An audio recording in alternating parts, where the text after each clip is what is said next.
គុំថាតែខ្មែរយើងដែលមានករណីឆោបោកតាមទូរស័ព្ទសូម្បីតែប្រទេសជឿនលឿនដូចជាអាមេរិកក៏មានករណីឆោបោកតាមទូរស័ព្ទដែរដោយករណីឆោបោកនេះគឺកើតឡើងទៅលើក្មេងប្រុសម្នាក់ដែលគាត់គឺជាជនជាតិចិនដែលគាត់មានអាយុត្រឹមតែ17ឆ្នាំឯងដែលគាត់មានឈ្មោះថាខៃជွងដែលគាត់exchange ពីប្រទេសចិនមករៀន high school នៅរដ្ឋ Utah សហរដ្ឋអាមេរិកមានថ្ងៃមួយហ្នឹងគឺខៃហ្នឹងគឺគាត់បានទទួល message ពីអ្នកដែលគាត់អត់ស្គាល់មុខឯងមកដល់គំរាមទារលុយគាត់ចឹងទៅហើយគំរាមដោយផេតថាបើសិនជាខៃអត់មានលុយឲ្យទេគឺគេនឹងធ្វើបាបអ្នកដែលនៅផ្ទះខៃក្នុងគ្រួសាររបស់ខៃដែលព្រោះនៅប្រទេសចិនហ្នឹងអញ្ចឹងខៃគឺគាត់អត់មានជំរឿនឲ្យអ្នកទាំងគ្នាគឺគាត់ចង់តាក់ទងទៅក្នុងគ្រួសារគាត់ដែលនៅប្រទេសចិនតិចប៉ុន្តែអ្នកដែល message ហ្នឹងគឺគំរាមថាបើសិនជាហ៊ានតែតាក់ទងគឺគេនឹងធ្វើបាបហ្មងអញ្ចឹងគឺគាត់ភ័យខ្លាចហើយគ្នាមានអាយុត្រឹមតែ17ឆ្នាំទេអញ្ចឹងមានលុយមិនចេះតែបេះបោចប្រមូលឲ្យអ្នកដែលគំរាមហ្នឹងអញ្ចឹងទៅគឺចង់និយាយថាសុខភាពរបស់ក្រុមគ្រួសារយើងស្រឡាញ់អញ្ចឹងយើងអត់ហ៊ានបថយអញ្ចឹងណាអញ្ចឹងខៃក៏បានផ្ញើលុយឲ្យទៅអ្នកដែលផ្ញើ message មកគម្រាមហ្នឹងទៅម្ដងទៅពីរដងគឺតែងតែអញ្ចឹងរហូតគម្រាមទារលុយអញ្ចឹងរហូតដល់ខៃគឺគាត់អស់លុយនឹងផ្ញើណាអ្នកនរគ្នាអញ្ចឹងគាត់ក៏បានប្រាប់អ្នកដែល send message ហ្នឹងមកថាចាគឺគាត់អស់លុយហើយអីអញ្ចឹងទៅ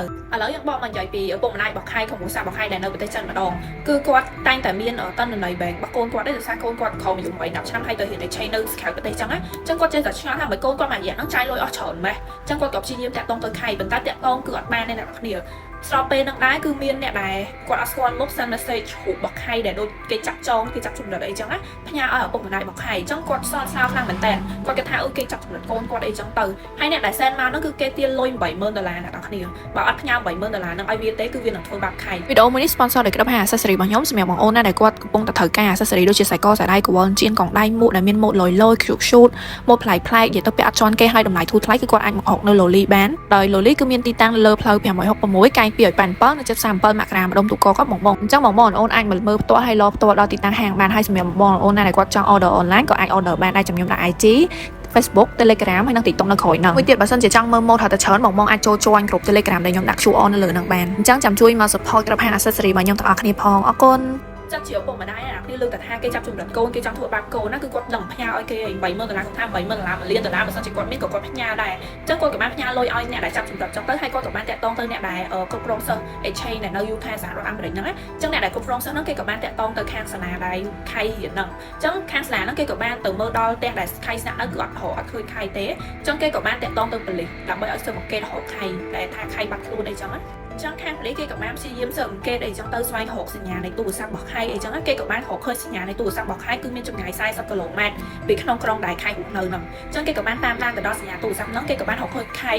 នៅក្នុងតង់មួយដែលស្ថិតនៅក្នុងព្រៃណាអ្នកនរគ្នាដែរពេលហ្នឹងគឺជាពេលដែលធ្លាក់ព្រិលគឺសីតុណ្ហភាពគឺ19អង្សាសេអ្នកនរគ្នាគឺវាត្រជាក់ខ្លាំងមែនតើគឺឃើញខៃគឺនៅក្នុងតង់ហ្នឹងឡើងល្ងាញញ័រហ្មងអ្នកនរគ្នាហើយនៅក្នុងហ្នឹងគឺអត់មានម៉ាស៊ីនកម្ដៅអត់មានអីទេគឺមានតែភួយមួយកៅអៅ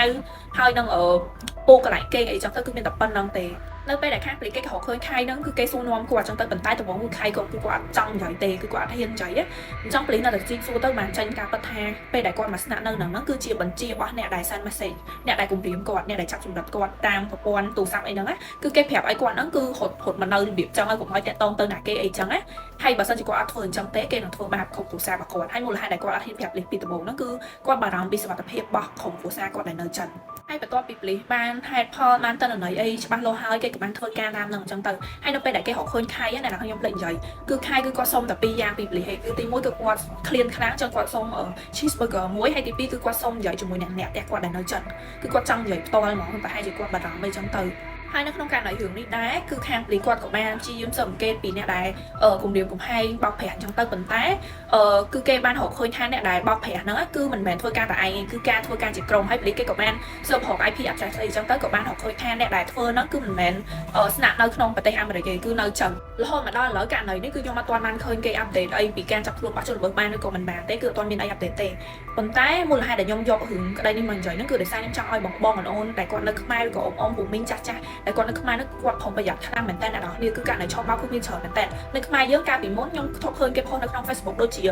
បៀបថាមានគេបោកឪពុកម្ដាយចាស់ដែលគាត់នៅផ្ទះអីចឹងថាឲ្យកូនគាត់ជួបគ្រោះថ្នាក់ចរាចរណ៍ឲ្យវេលុយវេអីចឹងទៅអាហ្នឹងខ្ញុំធ្លាប់អាននៅលើ Facebook ហើយនឹងមានករណីឆោបបោកជាច្រើនករណីនិយាយទៅផ្លាយច្រើនមែនតើពួកអ្នកឆោបបោកហ្នឹងគឺវាផ្លាយគឺវាឆ្លាតមែនតើអញ្ចឹងយើងត្រូវប្រុងប្រយ័ត្នឲ្យបានមែនតើបើសិនជាមានករណីថាអូគេទេមកដើម្បីឲ្យយើងវេលុយវេអីគឺយើងត្រូវសួរកូនយើងក៏សមាជិកបងប្អូនយើងសិនអ្នកទាំងគ្នាកុំទាន់អាវេលុយតែឲ្យគេឆៅហ្មងព្រោះភាគច្រើនគឺគេបោកឲ្យតែសេរីវេលុយចឹងអ ចឹងយើងត្រូវប្រុងប្រយ័ត្នឲ្យបានមែនតើអ្នកនរគ្នាហើយរឿងក្តីយើងឯហ្នឹងគឺមានតែប៉ុណ្្នឹងទេបើសិនជាបងអូនគាត់មានមតិអីគឺគាត់អាច comment គ្រប់នឹងបានបើសិនជាគាត់មានរឿងក្តីអីចង់សំណូមពរខ្ញុំនិយាយក៏គាត់អាចឆាតមកខ្ញុំបានអរគុណច្រើនអ្នកនរគ្នាដែលបានមើលវីដេអូនេះរហូតដល់ចប់ហើយចាំជួយ like Facebook page ហើយនិង follow TikTok របស់ខ្ញុំម្នាក់មួយផង